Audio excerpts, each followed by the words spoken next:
Bienvenidos, almas viajeras, bienvenidos a todos, almas creadoras, creativas, disruptivas, sensitivas, altamente sensibles, bienvenidos todos. Y al espacio que estamos recorriendo hasta el 11 de noviembre. Ya sabéis que toda la semana estoy muy bien acompañada en el espacio esta tarde con Jorge Martín. Buenas tardes, Jorge, ¿qué tal? Ay, no se te escucha, Jorge, y no sé por qué.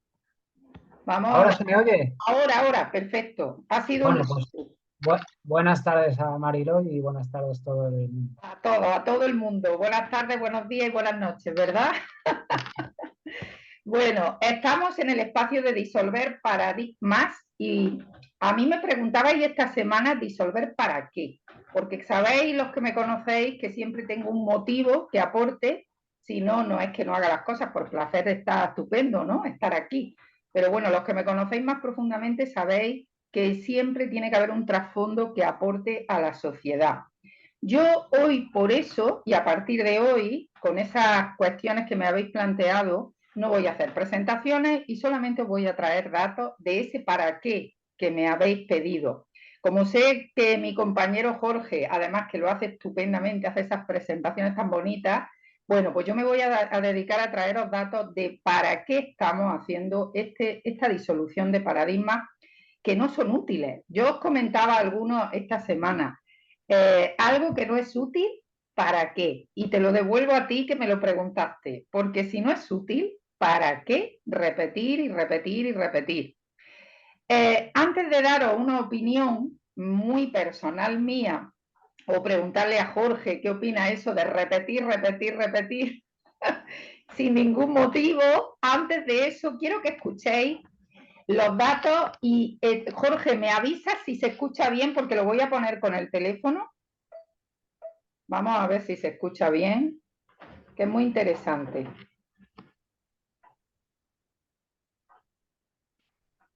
A ver. Esta vida es que siempre corriendo para aquí, para allá, no da tiempo a nada, tienes que ir a trabajar, levantarte, correr, la ropa, lo otro. Es lo que se llama estrés normal. Un 84% de españoles lo ha vivido en algún momento. El problema viene cuando pasa esto. Caída de cabello, con contracturas, gases, no dormir, alteraciones del ciclo, funciones, dolor de pecho, dolor de espalda, tomando incluso ansiolíticos. El estrés crítico, el patológico, lo sufren un 28% de hombres y un 39% de mujeres. A ellas les sigue costando más conciliar vida laboral y familiar, y es que el trabajo precisamente es la mayor fuente de estrés. De todas las personas que están estresadas, el 66% menciona el trabajo. Estoy convencida de que las empresas aprovechan de la crisis actual para someter al trabajador a más presión. Más de la mitad de las bajas laborales están asociadas con estrés y que eso supone una carga muy importante, en torno al 4% del Producto Interior Bruto de la Unión Europea. Las profesiones más estresantes son las relacionadas con el transporte y el sector sanitario. Les siguen las actividades financieras, el mundo de la información, la hostelería y la educación. Nosotros tenemos energía real solo para 8 horas, el resto es antinatura. Muchas empresas como esta en la que estamos ofrecen a sus trabajadores cursos antiestrés. Dicen que logran reducir el absentismo laboral.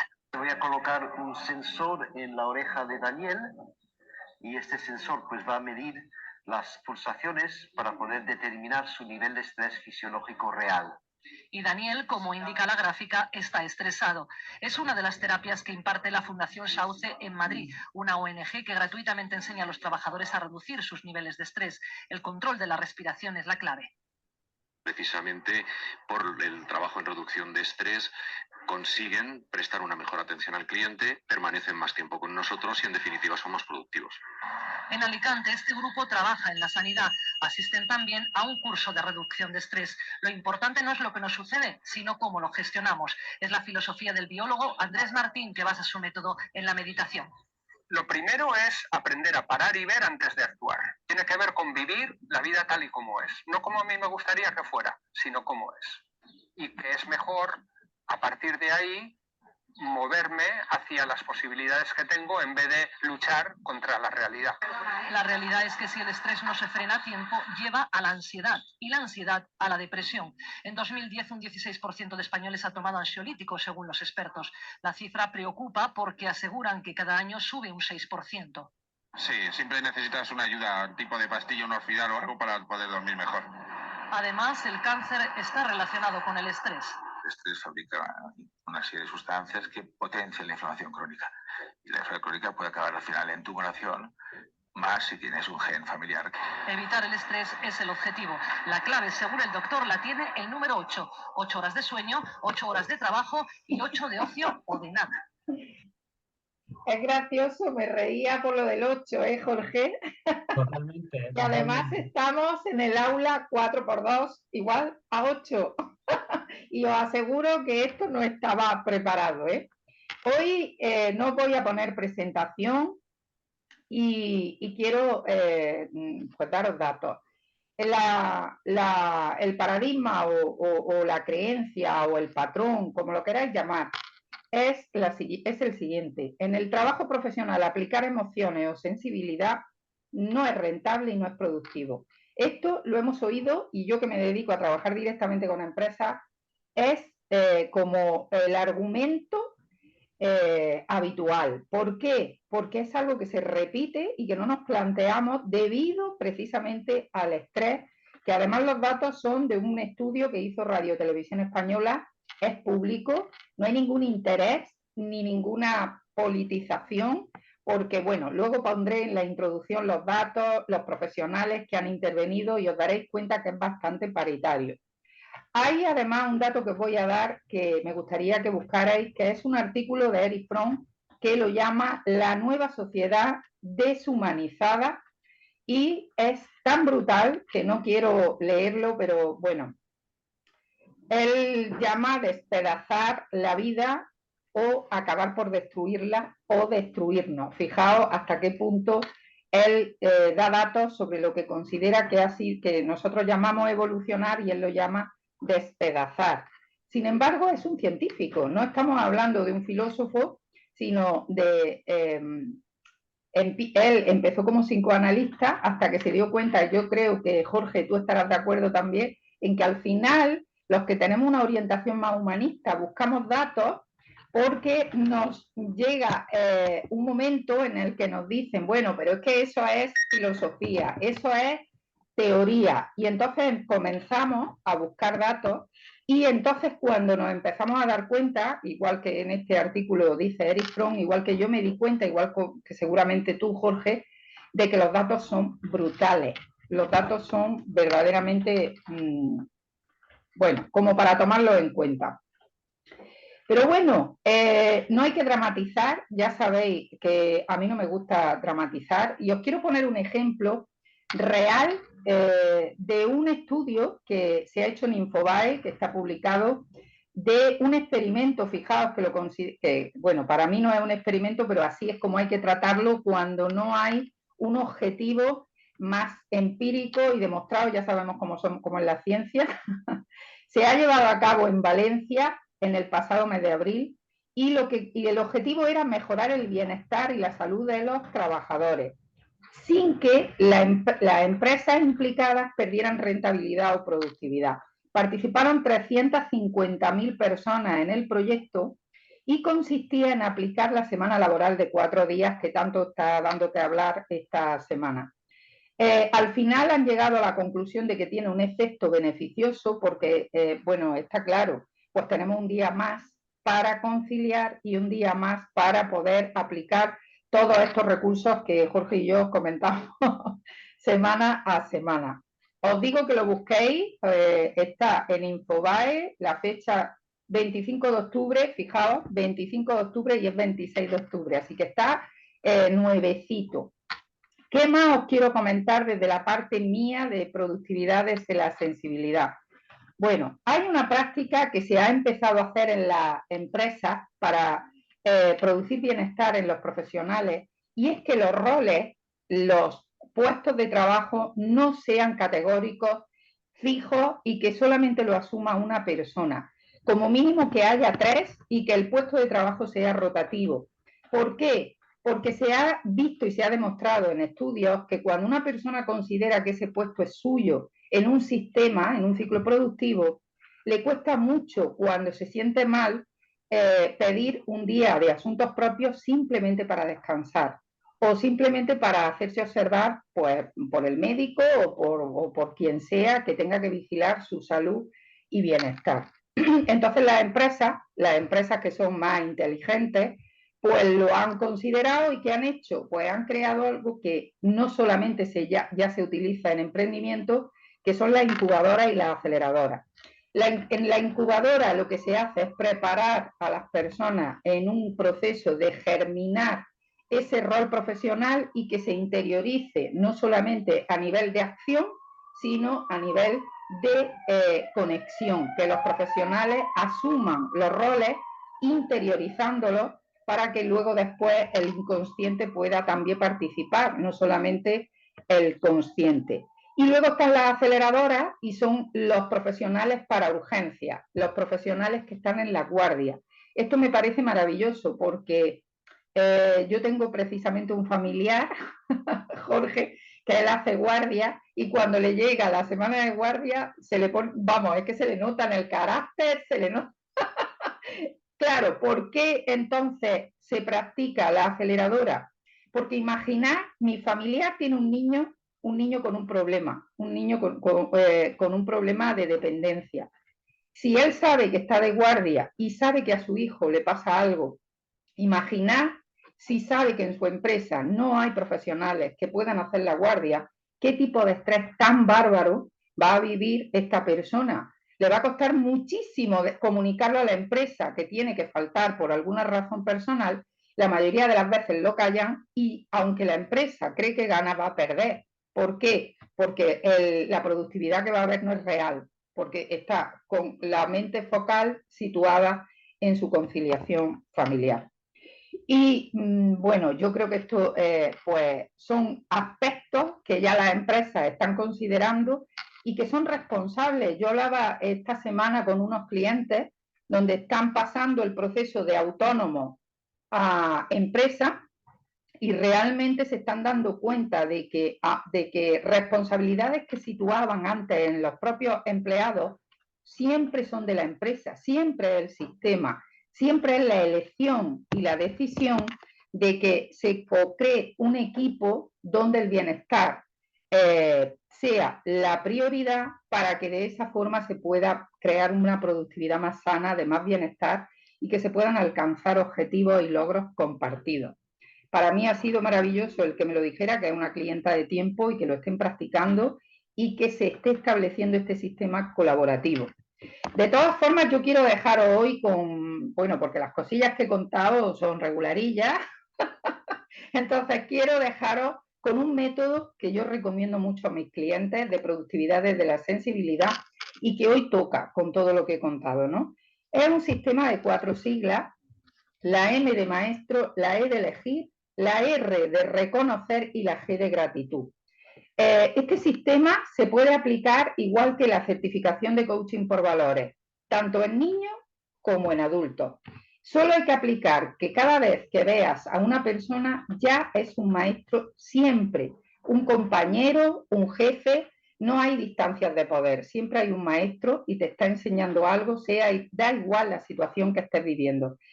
La M de maestro, si la memorizamos y la interiorizamos, siempre que tengamos una relación profesional con una persona, nos está enseñando, siempre. Eso va a bajar el estrés de tener que dar, de tener que demostrar, de tener que exigirnos, de tener que... No, se acabó, estoy aprendiendo de ti. Y esto además a la persona la hace sentir bien, que esto ya es mucho, ¿no? La E de elegir, siempre en vez de disponer en los procesos y ciclos productivos, en vez de decir tienes que hacer esto, ponerlo a elegir siempre entre 2 y 3 posibilidades. La persona se libera, se siente libre, porque el ser humano es un ser libre por naturaleza. Y en definitiva, le hacemos crecer para luego tener en esas campañas de meritocracia la posibilidad de reconocerle méritos porque tome decisiones. La R de reconocimiento público, siempre reconocer en público esa admiración natural que tenemos que sostener, y la G de gratitud, de agradecer y tener la posibilidad de formar parte del equipo que además nos ayuda a pagar las facturas. Fijaos lo que os digo, yo siempre voy ahí porque muchas veces cuando estamos trabajando y estamos cansados y tenemos estrés, se nos olvida que esa organización nos ayuda tanto a nuestro bienestar, que es bueno tener esas 4 siglas. Y es tan sencillo que de verdad, que me encanta hoy añadirlo a todo este top que os he dejado de cifras y que seguiré dejando cada semana para vosotros. Hemos disuelto el paradigma de que las emociones y la sensibilidad no producen rentabilidad. No, lo hemos disuelto. ¿Por qué? Es la base científica es que somos seres emocionales en evolución. La base científica es que el corazón, ya no lo dice Jorge, es el centro de la ecuación. Pero además todos estos datos yo quiero que los meditéis, luego le dais hacia atrás y hacia adelante, meditadlos, porque además lo vamos a cambiar. La emocionalidad y la sensibilidad es rentable y productiva, por supuesto. ¿Por qué? Porque está a favor del bienestar de las personas. Así que nada más, os dejo con Jorge y seguimos. Jorge. Cuando quieras. Gracias, Mariló. ¿Qué te ha parecido el tute? Pues muy bien, muy interesante, muy interesante. Desde luego es una mirada muy a tener en cuenta, porque en ocasiones pueda parecer que digamos que la labor que podamos ejercer dentro de una organización pues pueda estar más o menos alejada de lo que a uno le gustaría realizar, pero quizás el punto clave en esta transición, ¿no? en esta nueva práctica, en esta praxis que se propone, es adaptar nuestro talento, nuestra esencia, a aquellos dones que ya tenemos a ese contexto determinado, ¿no? Y transmutar de la queja al agradecimiento, porque en definitiva nos está dando la oportunidad de en un contexto a priori que pueda parecer alejado de aquello donde podamos querer estar, pues en definitiva son ocasiones y son regalos que tenemos la oportunidad de explorar y de desarrollar desde esa sensibilidad de cada uno, ¿no? Entonces, todo es un aprendizaje, todo es una danza, un misterio y hay que estar atento a la sensibilidad de uno para poder identificar aquello que pueda aportar en cada fase de su vida, ¿no? Y en ese transitar hacia uno mismo. Entonces, pues una mirada muy, muy interesante y un discurso muy, muy bonito y muy enriquecedor. Yo por mi parte voy a hablar en este nuevo vídeo, lo he titulado El latido de Fibonacci. En este ir disolviendo paradigmas del corazón, ¿no? Ya vimos en su día, en el primer vídeo, que el corazón tiene forma de banda, ¿vale? Rompiendo esa mirada de músculo compacto, homogéneo, cuya única función es el bombeo de sangre en el organismo. Más adelante, en el siguiente vídeo, vimos que hay un vórtice que se forma en la mecánica del corazón y una serpiente que están ahí ocultas, pero siempre presentes en cada latido, en cada sístole y en cada diástole. Vimos luego la forma en 8, que la clave de todo, como se decía en la entrevista, ¿no? La clave la tiene el 8. Pues vimos que el corazón tiene forma de 8, de infinito.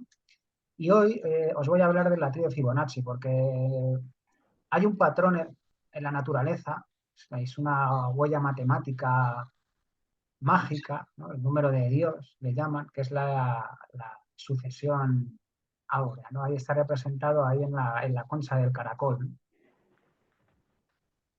Entonces, básicamente para tener una idea muy, muy rapidita, mira, imaginaros que tenemos ahí una circunferencia, ¿vale? De radio 1, de tal manera que la distancia de A a B es la misma que de B a C. Bien, pues si juntamos A con O y lo llevamos hasta el extremo de la circunferencia, que ese es el punto P, bueno, pues el cociente entre A y P y A y B, ese cociente justo vendría a equivaler al seccionario, ¿no? Y tiene un número, o sea, tiene un valor irracional, es decir, que es infinito, que siempre hay un decimal más, y aquí tenemos una nueva aproximación a esa forma en infinito, ¿no? Con la proporción áurea también, que es irracional y siempre se puede añadir un decimal más, ¿no?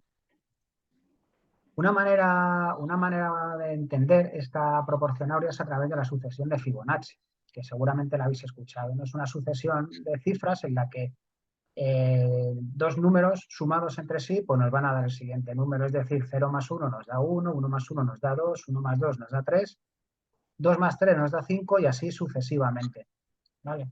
Esta sucesión tiene la peculiaridad de que al dividir un número de, por ejemplo, 21 entre 13 o 34 entre 21, pues esa sucesión va tendiendo, ese número que obtenemos va tendiendo a la sucesión áurea, a ese número infinito, el número de Dios. Y una manera práctica de la sucesión de Fibonacci pues es la espiral áurea, lo que se puede denominar la espiral áurea, la que se representa a través, esta sucesión, pues a través de cuadrados, de rectángulos y de espirales, ¿vale? Que mira, si os fijáis ya esta espiral, pues ya nos resuena mucho con esa figura de la concha que habíamos visto al principio, ¿vale? En donde si sumamos 1 más 1, pues tenemos un rectángulo. Si sumamos 1 más 2, nos va a dar 3, tiramos una circunferencia, 3 más 2 tenemos una circunferencia de radio 5, 5 más 3 una circunferencia de radio 8 y así sucesivamente, 13, 21 y 34. ¿Vale? Esa es la explicación matemática de la sucesión de Fibonacci o la espiral áurea. ¿Vale? Ese entramado, ese número es el que definiría pues, muchos de los patrones que podemos encontrar en la naturaleza, como en las conchas, por ejemplo, ¿vale? Y también nos habla de otro parámetro que sucede en la naturaleza, que es la espiral recíproca, ¿vale? Que son la disposición que podemos encontrar, por ejemplo, en el girasol, ¿vale? En el girasol está presente también la espiral la sucesión de Fibonacci. Según están dispuestas, las semillas, según esas figuras que representan, pues como también en el romanesco, ¿no? Y pues las conchas y muchas interpretaciones matemáticas. Y por ejemplo, aquí en el girasol, pues tenemos representado el 21 y el 34, porque hay 21 en un sentido antihorario y 34 en un sentido horario, ¿vale? De espirales. Eso es lo que se llama la espiral recíproca. Espirales que tienen diferentes sentidos. O como sucede, por ejemplo, en la piña, que tenemos el 8 y el 13. No sé si os habéis fijado o habéis hecho el ejercicio alguna vez, pero es un ejercicio súper interesante. Lo interesante de la piña es que, y ya nos metemos aquí en un terreno muy bonito, que es una figura que está en el Vaticano, precisamente, la figura de la piña. Y está representado también en muchas tradiciones, ¿no? La figura de la piña. Si buscáis en internet, hay muchas tradiciones espirituales o religiosas que siempre tienen muy presentes la figura de la piña. ¿En relación a qué? En relación a lo que viene siendo la glándula pineal, ¿no? Entonces, de alguna manera,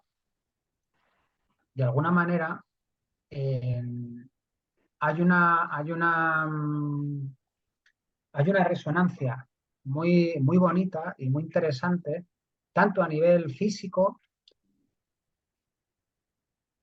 entre el corazón y la concha.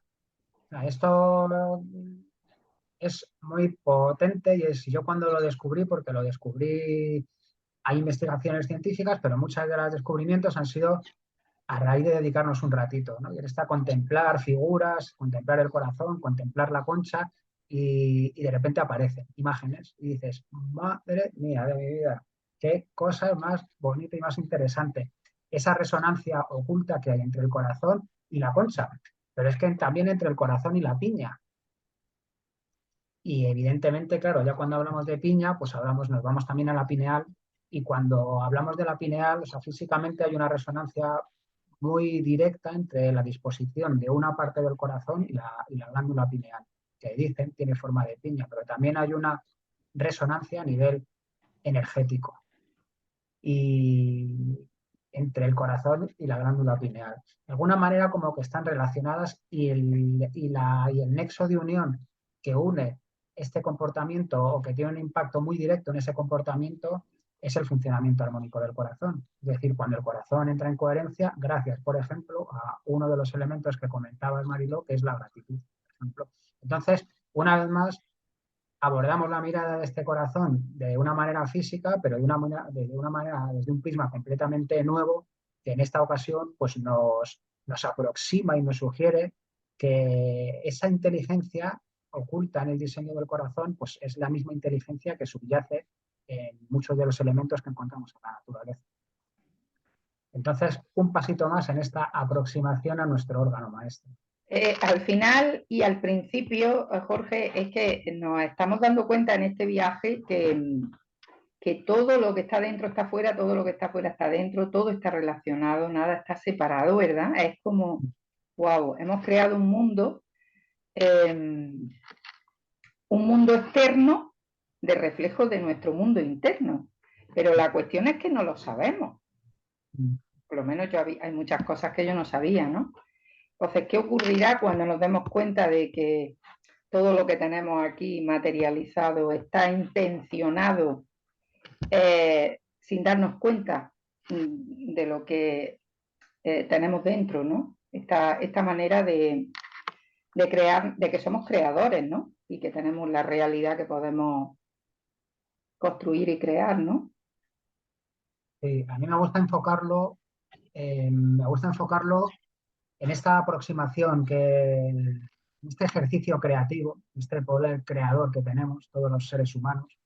Me gusta enfocarlo, ya que comentas lo de que todo lo que está fuera y lo que está dentro, ¿no? Pues en definitiva, desde esta mirada a la naturaleza, que tiene tanto que enseñarnos y tiene tantos aprendizajes desde ese lenguaje misterioso, silencioso e invisible, el primer paso quizás es, bueno, sin el quizás, el primer paso es sentirte parte de esa naturaleza, porque tú eres parte de la naturaleza. Yo veo que últimamente en estos tiempos desgastamos mucha energía en eso de salvar algo el ecosistema. Pero si al primero que nos tenemos que salvar es a nosotros mismos. ¿Cómo? Pues sintiéndonos parte de aquello que queremos salvar, porque la mejor manera que tenemos si ayudamos desde el estrés y si ayudamos desde la prisa, porque esto y todo desde lo mental, pues al final vamos a perpetuar lo mismo. El cambio quizás está en ese cambio en la mirada de decir, bueno, si es que aquello que estoy intentando salvar es que soy yo mismo, porque es que eso de fuera, yo soy la naturaleza, yo soy parte íntegra de la naturaleza, yo formo parte de la naturaleza. ¿Y cuál es mi mejor manera de aportar en esta sanación, en esta creación? Oye, pues permitiendo y expresando aquello que la naturaleza, que la vida pide expresar mío a través de manera natural, igual que lo hace la concha, igual que lo hace el pino con las piñas, igual que lo hace la flor, que lo hace el sol, que lo hace el río, porque toda la naturaleza tiene su expresión particular y específica, llena de belleza y de armonía. Entonces, la mejor manera que tenemos de crear desde crear desde esa sensibilidad es reconocernos parte integrante de esta naturaleza y reconocer que la vida, que la naturaleza, que el día a día, que el sol está intentando expresar algo a través de cada uno de nosotros, ajustar nuestro canal, ajustar nuestra frecuencia y empezar a mostrar eso, porque ese quizás es el principal cambio de mirada, en este cambio de paradigma, ya que hablamos de disolver miradas desde el corazón, ¿no? Pues claro, eso se facilita mucho cuando el corazón se ajusta a la frecuencia, Claro, claro, pero es que fíjate qué interesante lo que has dicho, porque cuando llega el fin de semana recordamos que queremos la naturaleza, pero de lunes a viernes es como si nos sintiéramos que estamos separados de ella. Cuando somos parte de la naturaleza, yo lo he hablado mucho con amigos, incluso y con familiares. Hoy tengo ganas de ir y pasar el domingo, digo ya, pero ¿cuánto de naturaleza somos y compartimos en el día a día, ¿no? Porque es que la naturaleza tampoco está tan lejos. está el cielo, está el aire, sacamos la mano, ¿no? Y ya hay naturaleza, ¿no? Entonces es muy interesante porque esto aplicado a lo que hablábamos de este patrón que repetimos de que la emoción y la sensibilidad no es rentable ni productivo, no casa, porque si una persona se siente que es parte de la naturaleza y se lo lleva a cualquier espacio, pues va a elevarse y se va a potenciarse y todo va a ser mucho más grande porque, wow, es como meter ahí en un globo el helio, ¿no? Yo así es como lo siento. Es como, wow, me estoy redescubriendo, ¿no? Totalmente, hay que redescubrirse, pero desde mi experiencia también el principal punto de partida es un sentimiento, en realidad, es un sentimiento de sentirte parte de, te sientes parte de algo que está fuera, pero que también está en ti y que tienes algo que expresar, o que tienes algo aquí sembrado en el corazón. Entonces, y en ese sentimiento, porque la naturaleza lo que hace, en mi experiencia hablo, es activar. O sea, favorece mucho la activación de esa chispa vital. O sea, luego ya en ti está el cultivar esa chispita que ya se ha encendido, pero la naturaleza como que favorece mucho esa activación de esa chispa. Y puedes ir a la naturaleza de muchas maneras. Puedes ir el fin de semana a coger aire porque necesitas respirar o coger oxígeno, pero también puedes simplemente ir a contemplar y a fomentar el sentimiento, porque lo puedes hacer también en tu ventana desde la ciudad o desde donde sea, porque el sol está ahí y las nubes están ahí. Y es cambiar la mirada, es cambiar el chip y la percepción. Y es un ejercicio pues diario, muy bonito y que hay que cultivar. Lo que pasa que como la mente eso no lo sabe interpretar, es como que se nos olvida y Claro. no lo tenemos presente, pero este disolver paradigmas y ese caminar hacia nuestra esencia, pues se maneja en otro lenguaje, invisible. Y es un lenguaje que tiene que ver ya no con lo racional, sino con la intuición, con la sensibilidad, con el corazón. Y Pero poco a poco, fíjate, Jorge, que lo simbólica que es nuestra mente y lo fácil que es que lo hagamos, que simplemente es darnos cuenta. Es como, date cuenta. Es como hacer así, ¡pum! Porque en cuanto he visto la figura de la piña, he recordado que José, cuando era chiquitico, íbamos, y sobre todo su padre, lo llevaba al campo y recogía piña. ¿Por qué? Porque durante la semana él tenía su piña en el cole, tenía la piña en la cama, tenía la piña y estaba con su naturaleza conectado todo el tiempo, ¿no? Es decir, que no es tan difícil el recordar que somos naturaleza y que estamos conectados, ¿no? Con estos símbolos, como puede ser una piña de un pino, como puede ser cualquier elemento, ¿no? A mí me gustan mucho las piedras, Jorge. Yo tengo muchas piedras en la casa. pues ya somos dos. No me digas, yo tengo un montón de piedras, pero no te creas que son especiales. Para mí piedras son Sí, sí. piedras.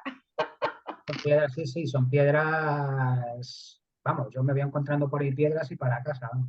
Eso es, Que resueno con ellas y me voy y las dejo claro, ahí y bueno, y ahí pasar igual tiempo sin vernos, pero igual un día descubrimos algo. ¿No? claro, porque es que hay una conexión ahí, bueno, que es práctico, es sencillo y que solamente hay que intencionar, ¿no? Porque fíjate, ha habido una feria, ahora a última hora, yo no lo había incluido dentro de lo que quería compartir, pero fíjate que es que lo he apuntado, ¿cómo se llama la feria? Fíjate si tenemos intención, que tenemos mucha. La feria se llama, ¿cómo he apuntado que se llama la feria? Es una superferia. Mentes brillantes, mentes revolucionarias a favor del cambio en el planeta y en el clima, ¿no? Y una de las marcas patrocinadoras es la marca Audi. Es decir, que las empresas grandes están por apoyar todo lo que sea conectarnos con toda esta disolución de paradigmas que no nos sean útiles y crear esas ideas geniales, esas mentes brillantes, esas mentes revolucionarias. Es decir, que hay ahora mismo una sincronía en que estemos ahí despertando. Así que, bueno, pues ahí lo dejamos, ¿no? El ping. Mira, voy a sonar la campanita, no lo hago nunca.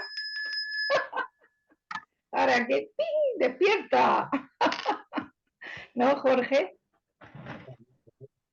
Uy, ahora no se te escucha, ¿me caché? Total, no, que muy buen cierre, sí, sí, Ahí, totalmente. ahí, con la campanita, despierta. La chispita vital. Ahí, ahí, ahí. Bueno, pues Jorge, una semanica más, la semana próxima yo traeré más datos, que me han pedido datos, pues toma datos, voy a traer datos.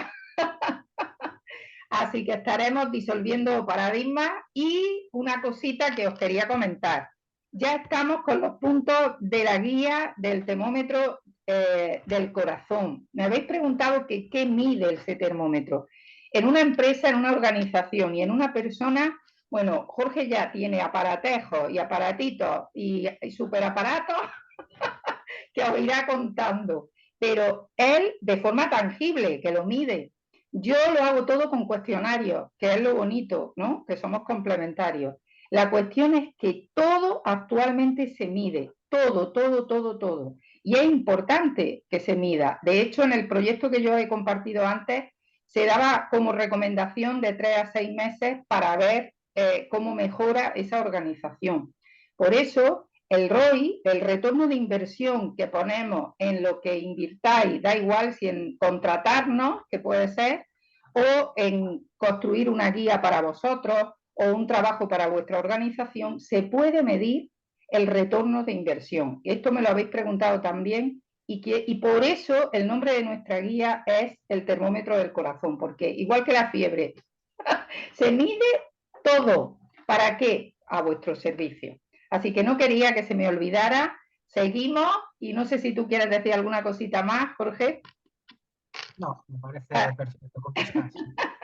Bueno, pues un besito, Jorge, un abrazo para Madrid a todos y un besito para todos. Nos vemos la semana próxima. Hasta luego.